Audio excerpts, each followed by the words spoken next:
Welcome to Physics for You, the ideal physics study application by Akshay sir. My dear students, एक नया chapter शुरू करेंगे, very important chapter. लिखिए Gauss law. Gauss law actually देखिए, Gauss law एक powerful method होता है electric field निकालने के लिए। हम electric field due to point charge कैसे होता है, एक पॉइंट चार्ज के वजह से इलेक्ट्रिक फील्ड कितना पड़ता है हम कूलम्स लॉ से पता कर चुके हैं। पर गॉस लॉ में जब चार्ज डिस्ट्रीब्यूट होकर रहेगा, पॉइंट नहीं, चार्ज डिस्ट्रीब्यूट या एलोंगेट होकर रहेगा, उस वजह से कितना इलेक्ट्रिक फील्ड पड़ेगा, ये गॉस लॉ हम यूज करेंगे।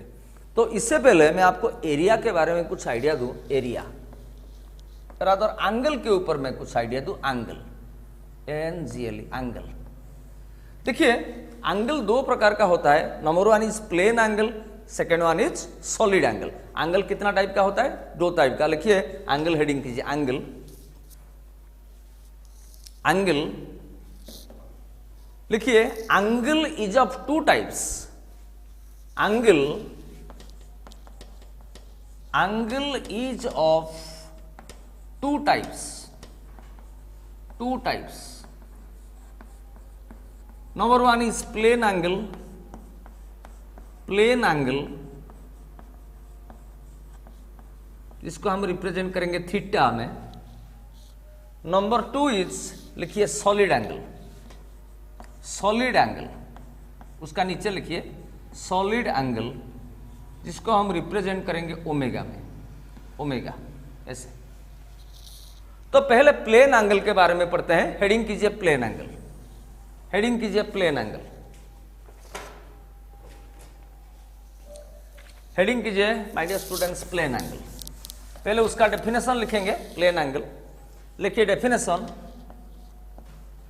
लिखिए plane angle is the angle, plane angle is the angle formed between formed F-O-R-M-E-D, formed between two straight lines, formed between two straight lines, two straight lines। देखिए, let us से ये एक straight line है। देखिए ये एक straight line है, let us से L1, ये एक स्ट्रेट लाइन है L2। दो स्ट्रेट लाइन के बीच में जो एंगल होता है उस एंगल को बोलते हैं हम प्लेन एंगल। ये भी हो सकता है, ये एंगल भी हो सकता है। This is called plane angle. समझ गए?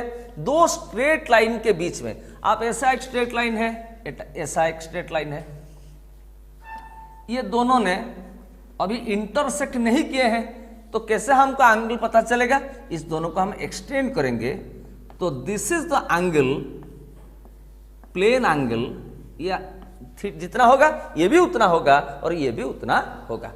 ऐसे कर दीजिए, फिगर कर दीजिए, दोनों फिगर, दोनों फिगर कर दीजिए।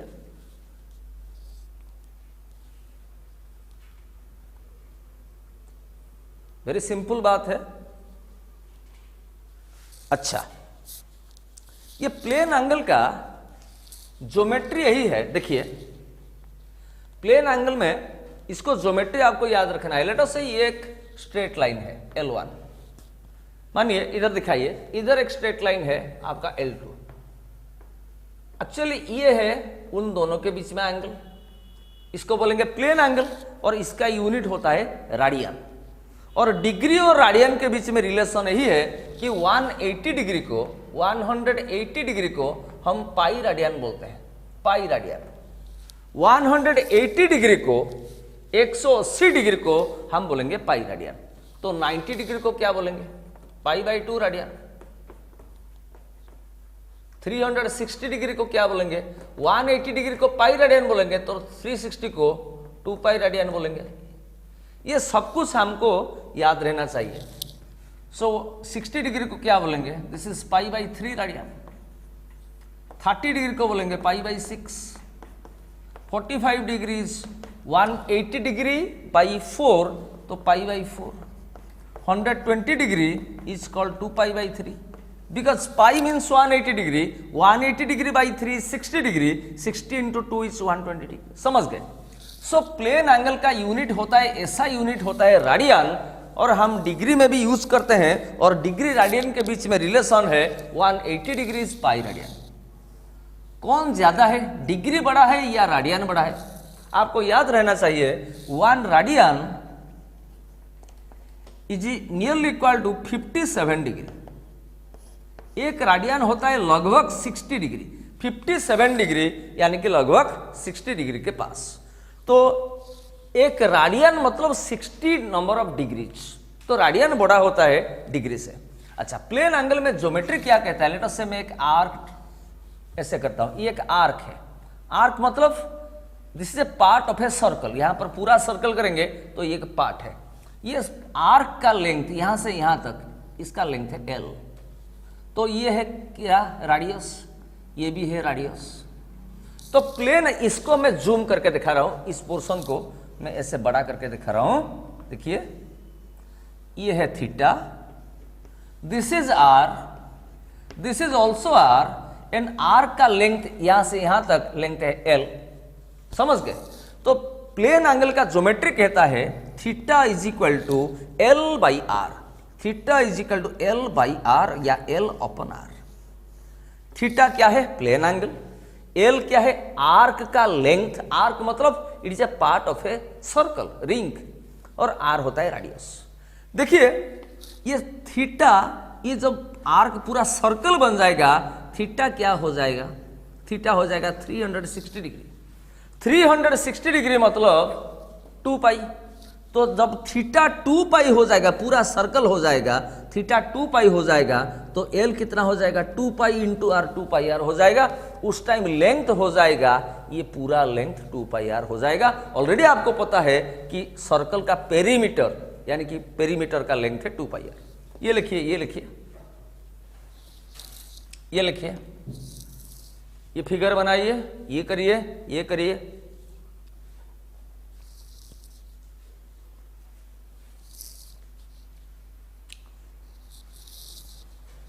प्लेन एंगल का यूनिट लिखिए, यूनिट लिखिए, द एसआई यूनिट। एसआई मतलब international system unit of plane angle.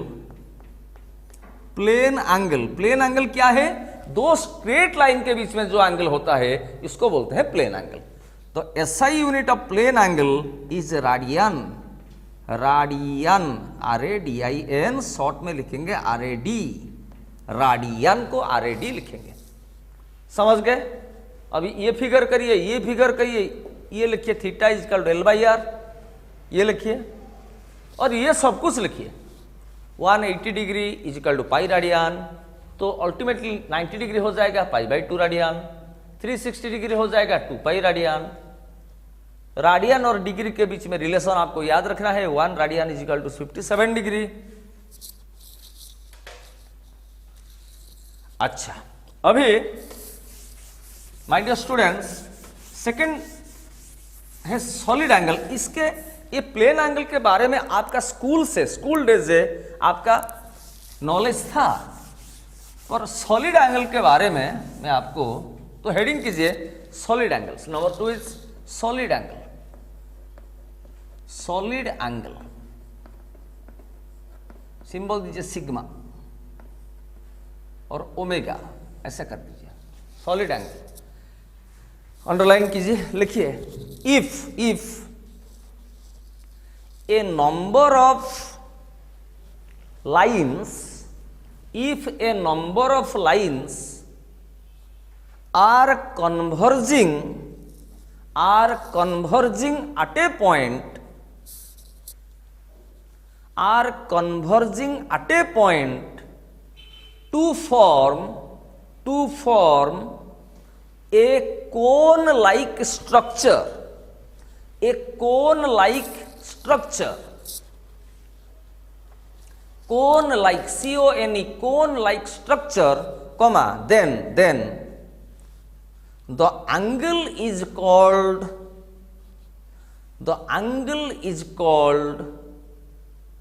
solid angle.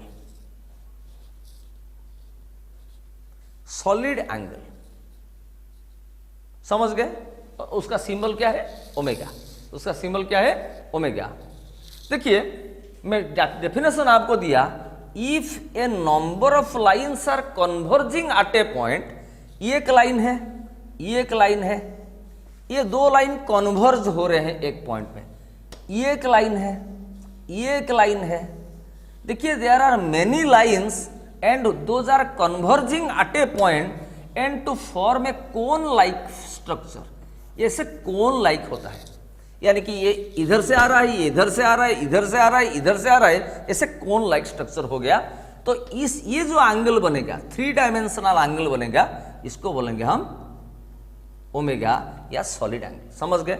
Solid angle. तो सिंपल सी बात यही है, इसको मैं पूरा नीट एंड क्लीन आपको दिखाऊं। देखिए ऐसे कोन है, ऐसे एक कोन है। कोन आइसक्रीम आप खाए होंगे, कोन आइसक्रीम। एक्चुअली उसमें जो ये जो एंगल होता है, ये 3 डायमेंशनल एंगल होता है। ये एंगल प्लेन एंगल नहीं है, ये एक्चुअली 3 डायमेंशनल एंगल है, सॉलिड एंगल है। इसको बोलेंगे ओमेगा और उसका यूनिट होता है स्टेराडियन। स्टेराडियन, एसआर लिखेंगे, एसआर, स्टेराडियन। समझ गए? कर दीजिए ये फिगर। प्लेन एंगल का यूनिट होता है राडियन और सॉलिड एंगल का यूनिट होता है स्टेराडियन। स्टेराडियन।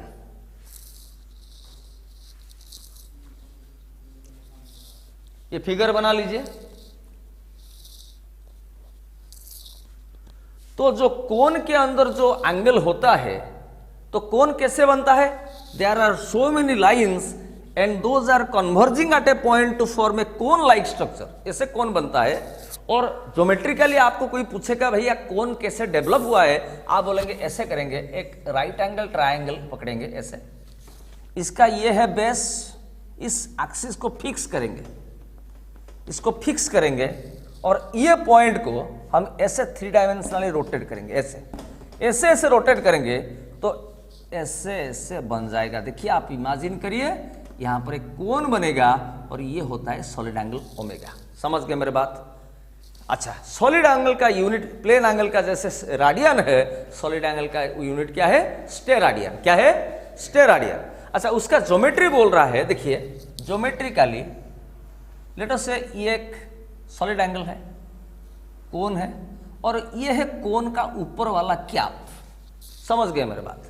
कोन, एक कोन होता है, एक स्फीयर का एक पार्ट, कोन का ऊपर वाला कैप, इसका कुछ एरिया होता है। देखिए पूरा कोन का ऊपर वाला कैप, उसका कुछ एरिया होता है। समझ गए? तो ये राडियस है और ये भी राडियस है।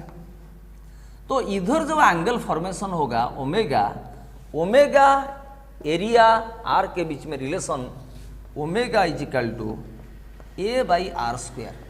इसको आपको याद रखना है। जैसे प्लेन एंगल में होता था theta is equal to L by R, एल होता है आर का लेंथ बाई आर, ऐसे सॉलिड एंगल में ओमेगा इज इक्वल टू इसका कैप का एरिया बाई आर स्क्वायर। इसको आपको याद रखना है। ये फिगर बना के कर दीजिए।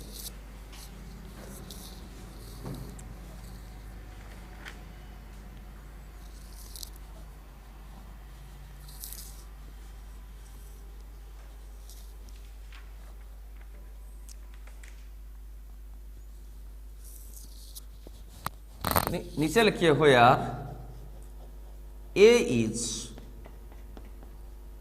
Area of the cap covering the cone, area of the cap covering the कोन।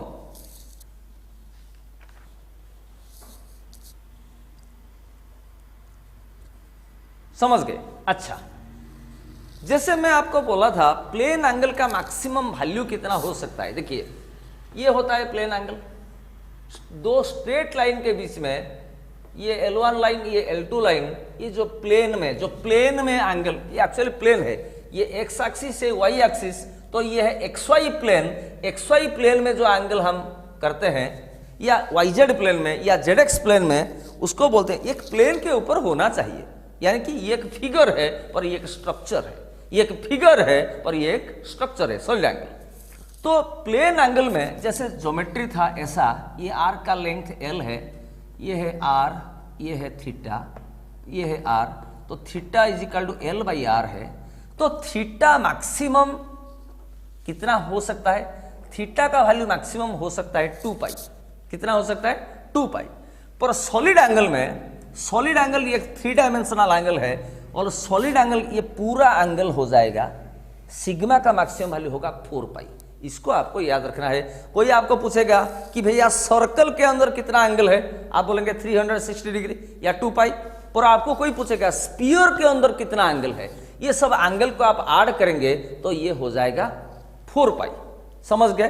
अभी इंपोर्टेंट पॉइंट मार के लिखिए, इंपोर्टेंट पॉइंट लेफ्ट से आ रहा हूं, लिखिए the maximum value of plane angle, the maximum ऐसे लिखेंगे, the maximum value of plane angle, plane angle is कितना होता है? प्लेन एंगल का मैक्सिमम वैल्यू होता है 2 pi and the maximum value of solid angle, maximum value of solid angle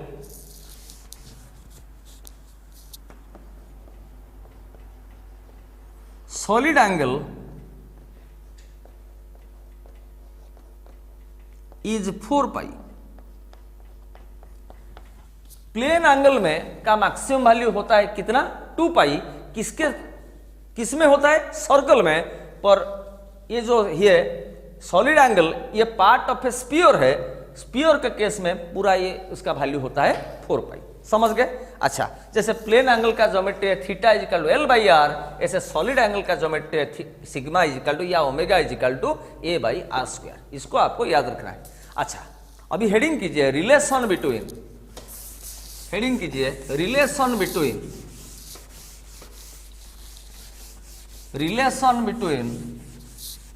plane angle and solid angle, plane angle and solid angle, relation between plane angle and solid angle.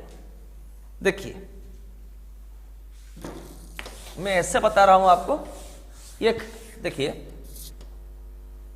मानिए एक कोन है,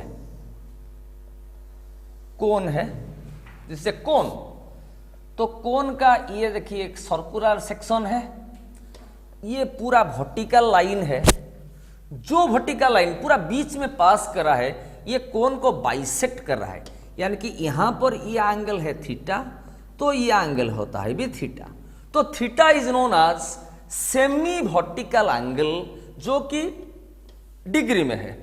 तो क्योंकि ये line पूरा बीच में है तो इसमें थीटा, इधर थीटा, इधर थीटा, उस साइड थीटा, तो थीटा होता है सेमी वर्टिकल एंगल।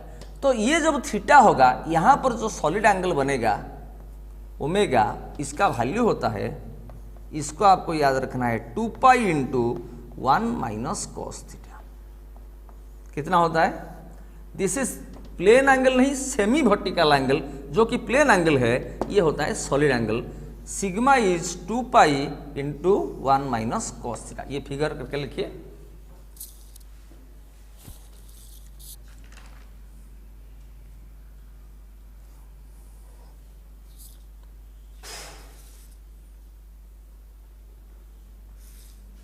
हो यार लिखिए, हो यार सिग्मा इज और omega is solid angle formed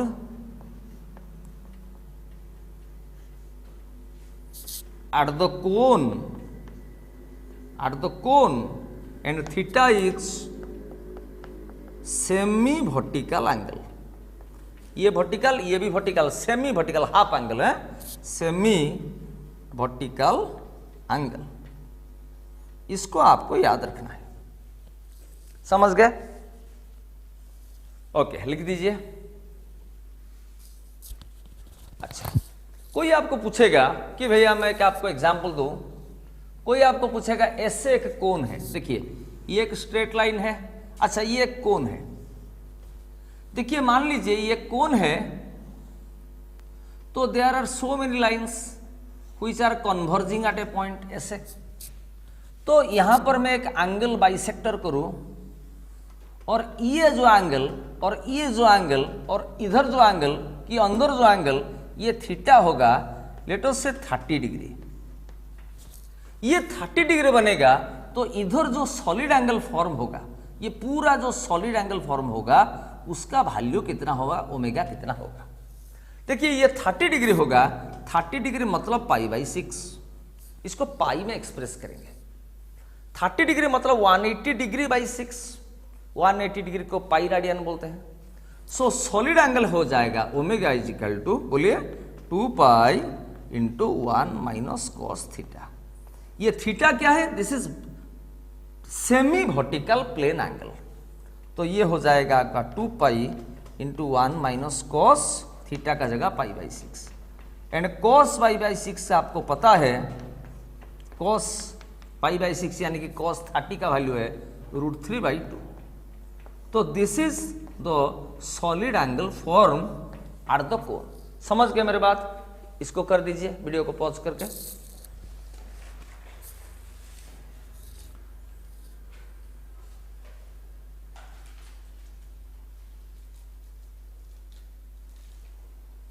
कोई आपको पूछेगा कि भैया सर्कल में तो हम एंगल देख पा रहे हैं, दिस इज एक्चुअली 2 पाई, तो पर स्पीयर में सर ये 4 पाई कैसे हुआ। कोई आपको पूछेगा कि भैया 4 पाई कैसे हुआ, तो आप ऐसे करेंगे, देखिए और एक एग्जांपल ले रहा हूं, देखिए एक्चुअली इस फिगर को देखिए, देखिए ये एक वर्टिकल लाइन है एंड दिस इज थीटा, तो इधर बनेगा सॉलिड एंगल सिग्मा जो होता है 2 pi into 1 minus cos theta. जब ये टोटल पूरा कोन पूरा स्पीयर बन जाएगा, पूरा स्पीयर बन जाएगा, तो ये जो एंगल है ये यहां से यहां तक चला जाएगा और ये जो थीटा है ये भी यहां से यहां तक चला जाएगा, तो ये पूरा आपका क्या बन जाएगा, पूरा स्पीयर बन जाएगा। समझ गए मेरे बात। अरे भैया ये पूरा यहां से यहां तक यानी कि पाई हो गया और ये यहां से यहां तक पाई हो गया, तो इधर जो एंगल फॉर्म हुआ वो कितना होगा। So when theta is equal to 180 degree और पाई, देखिए सिग्मा क्या होगा भैया, या ओमेगा क्या होगा, 2 pi into 1 minus cos theta, इसका वैल्यू है 2 pi into 1 minus cos pi, और कॉस पाई होता है -1। समझ गए। तो 1 + 1 ये 2 हो गया, 2 इंटू 2 दिस इज 4 पाई। समझ गए। तो जब सेमी वर्टिकल एंगल पाई हो जाएगा तो पूरा ये जो सॉलिड एंगल जो फॉर्म हो जाएगा स्फीयर का सेंटर में कितना हो जाएगा, 4 पाई। तो कोई पूछेगा कि कैसे स्फीयर का एंगल कितना है, 4 पाई, आप बोलेंगे ये कर दीजिए एग्जाम्पल लिख के।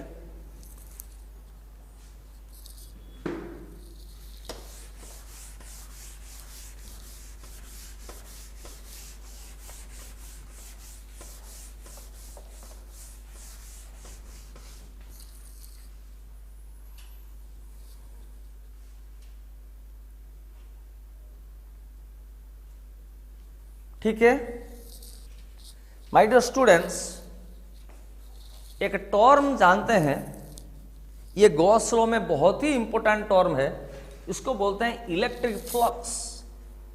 इलेक्ट्रिक फ्लक्स, इलेक्ट्रिक फ्लक्स, इसका सिंबल है फाई। हेडिंग कीजिए इलेक्ट्रिक फ्लक्स, सिंबल है phi.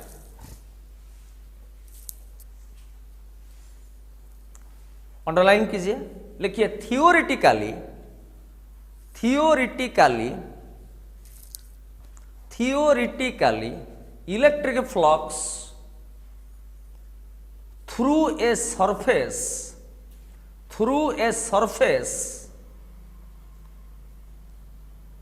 means the number of electric lines of forces, the number of electric lines of forces और number of field lines, number of electric field lines crossing or intersecting the surface, crossing or intersecting the surface, intersecting the surface। देखिए my dear students, पहला बात है electric flux कहां निकाला जाता है।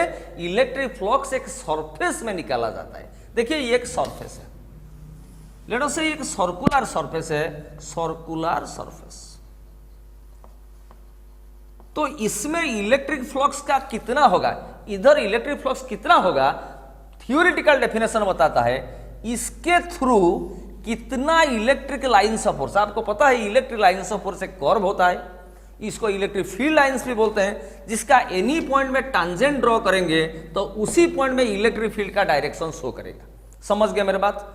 अच्छा, ये सरफेस में इलेक्ट्रिक फ्लक्स का मतलब है कितना number of electric field lines ये सरफेस को क्रॉस कर रहे हैं या इंटरसेक्ट कर रहे हैं, कितना स्वीप कर रहे हैं ये नहीं है ऐसे। तो इस फिगर में कितना electric lines of force cross कर रहे हैं, 3, तो इलेक्ट्रिक फ्लक्स होगा 3। लेट अस से ये एक सरफेस है, मानिए ये एक इलेक्ट्रिक फील्ड लाइंस आता है, ये एक इलेक्ट्रिक फील्ड लाइंस आता है, पर ये जो इलेक्ट्रिक फील्ड लाइंस ये सब ये सरफेस को स्वीप करके चले जाते हैं, तो ये काउंट नहीं होगा। इलेक्ट्रिक फ्लक्स का मतलब है कितना इलेक्ट्रिक फील्ड लाइंस ये सरफेस को क्रॉस कर रहा है या इंटरसेक्ट कर रहा है। तो इस फिगर में इलेक्ट्रिक फ्लक्स कितना होगा, 4 हो जाएगा। 1 2 3 4 ये सब क्रॉस कर रहा है। समझ गए मेरी बात।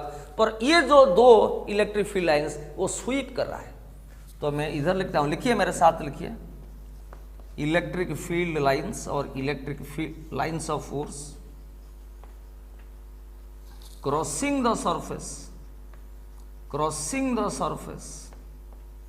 कौन सा है सरफेस, ये है सरफेस, दिस इज सरफेस। पर ये जो इलेक्ट्रिक फील्ड लाइंस ये 2000 sweeping the surface, electric field lines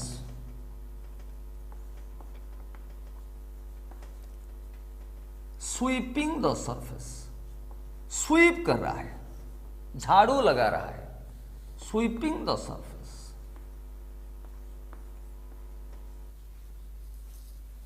तो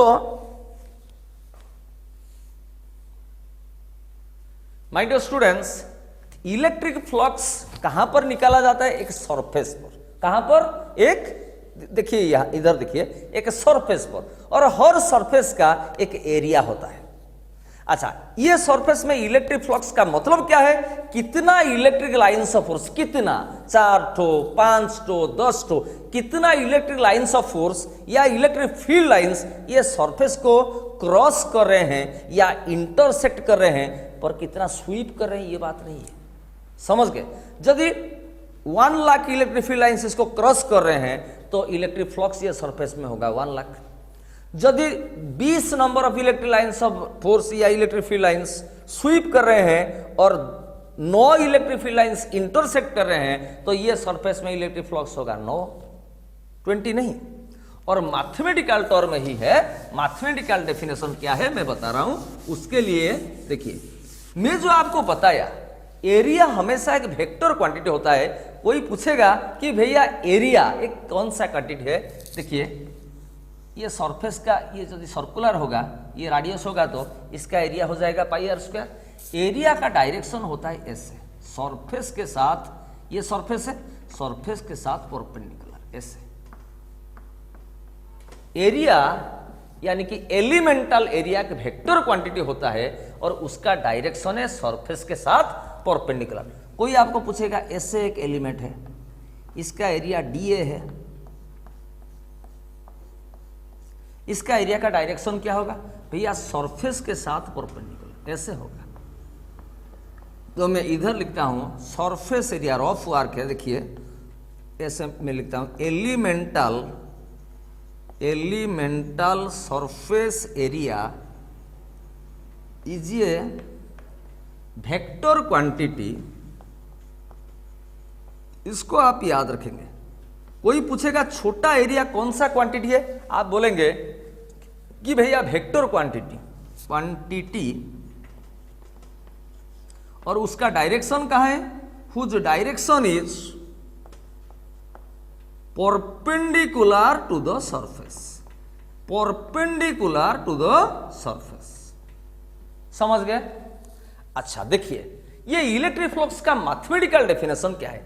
लेट अस से, देखिए ये एक एलिमेंटल एरिया है, यानी कि छोटा सा एलिमेंट है, एंड इसका एरिया में ए देता हूं, इसको डीए भी नाम भी दे सकते हैं। देखिए, और इस ये जो एलिमेंट ये एक इलेक्ट्रिक फील्ड के अंदर है। देखिए ऐसे इलेक्ट्रिक फील्ड लाइंस का मैग्नीट्यूड क्या है, इलेक्ट्रिक फील्ड इंटेंसिटी ई है। देखिए ये इसका जो एरिया ए है, इसका डायरेक्शन का है सरफेस के साथ, सरफेस के साथ परपेंडिकुलर ऐसे। देखिए ये सरफेस है, उसके साथ परपेंडिकुलर ऐसे। तो ई और ए के बीच में ये है एंगल थीटा, इलेक्ट्रिक फील्ड और एरिया वेक्टर के बीच में एंगल कितना है, थीटा। तो पहला बात है ये है, आपको नया क्या मिला, एरिया एक कौन सा क्वांटिटी, आप बोलेंगे छोटा एरिया, यानी कि एलिमेंटल एरिया एक वेक्टर क्वांटिटी होता है, उसका डायरेक्शन होता है सरफेस के साथ परपेंडिकुलर, पर पूरा क्लोज्ड एरिया एक स्केलर क्वांटिटी होता है।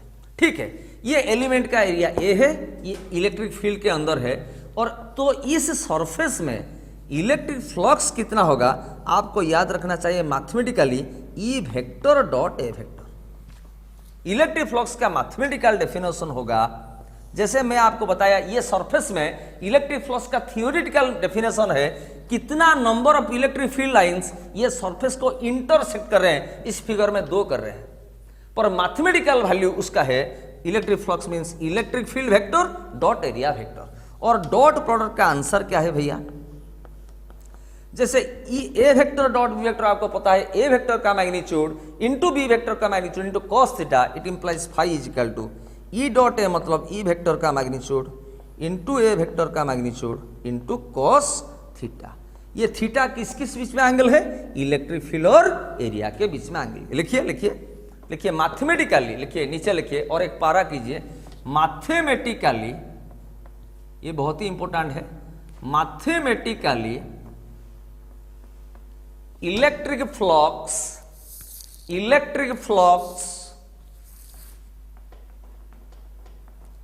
Electric flux through a surface, through a surface, through a surface means the dot product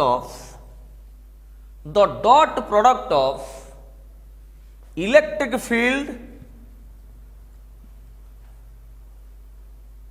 and area vector, and area vector, full stop। नीचे लिखिए that is ये लिखिए phi is equal to E vector dot A vector, उसको box के अंदर रखिए। Implies phi is equal to E dot A मतलब E vector का मैग्नीट्यूड इंटू ए वेक्टर का magnitude into cos theta. Implies इसको लिख सकते हैं, देखिए फाई इज इक्वल टू, देखिए ई वेक्टर का मैग्नीट्यूड को हम क्या लिख सकते हैं, ओनली ई लिख सकते हैं। इलेक्ट्रिक फील्ड एक वेक्टर है और उसका मैग्नीट्यूड को ओनली ई लिख सकते हैं, और मैग्नीट्यूड हमेशा एक स्केलर क्वांटिटी होता है। ए वेक्टर का मैग्नीट्यूड को ए लिख सकते हैं, और कॉस थीटा है। इसको बॉक्स के अंदर रखिए और लिखिए थीटा हो यार, थीटा इज द, लिखिए हो यार, theta is the angle between, theta is the angle between, किस किस बीच में एंगल है भैया, इलेक्ट्रिक फील्ड और एरिया के बीच में, E vector and A vector. लिखिए E vector and A vector. समझ गए? ये फिगर बनाइए, ये फिगर बनाइए।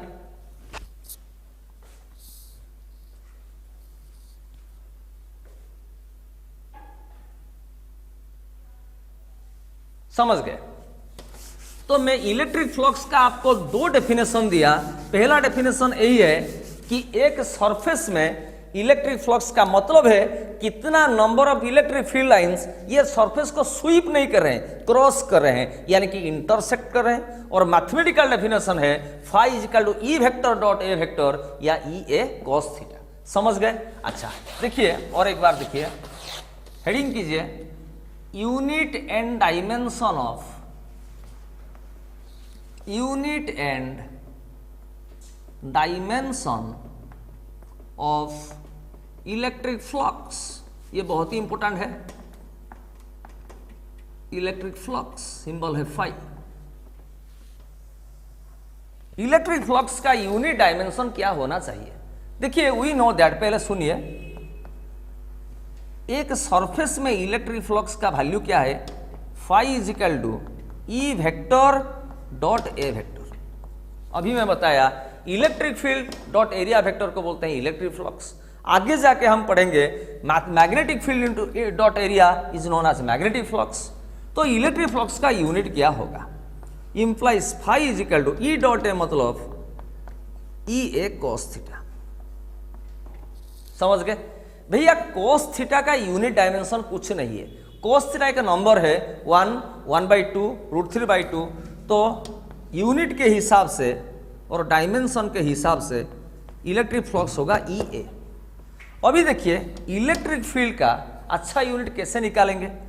आपका ओरिजिनल फॉर्मूला आपको पता होना चाहिए। मैं आपको बोला था इलेक्ट्रिक फील्ड का यूनिट दो प्रकार का यूनिट है। एक आप F is equal to Q E से निकालेंगे, implies E is equal to F by Q, E is equal to F by Q, ये ओरिजिनल फॉर्मूला। तो E के जगह में एफ बाई क्यू लिख रहा हूं इंटू एरिया। समझ गए? तो इससे इलेक्ट्रिक फ्लक्स का यूनिट क्या होगा आप समझिए, यूनिट क्या होना चाहिए। देखिए हम ऐसे करेंगे तो फोर्स का यूनिट है न्यूटन, इंटू एरिया का यूनिट है मीटर स्क्वायर। एरिया मतलब length into breadth, metre square, by मतलब पर, चार्ज का यूनिट है कूलम। तो न्यूटन मीटर स्क्वायर पर कूलम ये यूनिट है इलेक्ट्रिक फ्लक्स का। अच्छा और एक बात और ऐसे हम कर सकते हैं। देखिए electric flux means electric field into area, और ऑलरेडी आपको पता है देखिए electric field is negative of potential gradient यानी कि -dV/dr।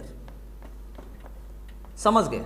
तो माइनस का यूनिट कुछ नहीं है, dV मतलब पोटेंशियल डिफरेंस। पोटेंशियल डिफरेंस का यूनिट होता है वोल्ट बाई r क्या है? dr मतलब डिस्टेंस, डिस्टेंस का यूनिट है मीटर। तो इलेक्ट्रिक फील्ड का और एक यूनिट आपको पता होना चाहिए वोल्ट पर मीटर, जो कि हम ऑलरेडी पढ़ चुके हैं। इनटू एरिया का यूनिट है मीटर स्क्वायर। तो ये मीटर मीटर कैंसिल हो गया, ये आपका हो जाएगा वोल्ट मीटर। वोल्ट को मैं भी लिख रहा हूं और मीटर को भी हम लिखेंगे वोल्ट मीटर, ऐसे हम लिखेंगे। तो इलेक्ट्रिक फ्लक्स का यूनिट यही है न्यूटन मीटर स्क्वायर पर कूलम और वोल्ट मीटर। लिख दीजिए यहां से यहां तक।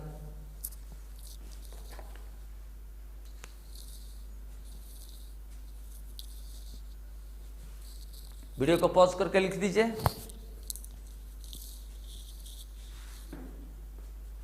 इलेक्ट्रिक फील्ड का यूनिट वोल्ट पर मीटर है इंटू एरिया का मीटर स्क्वायर।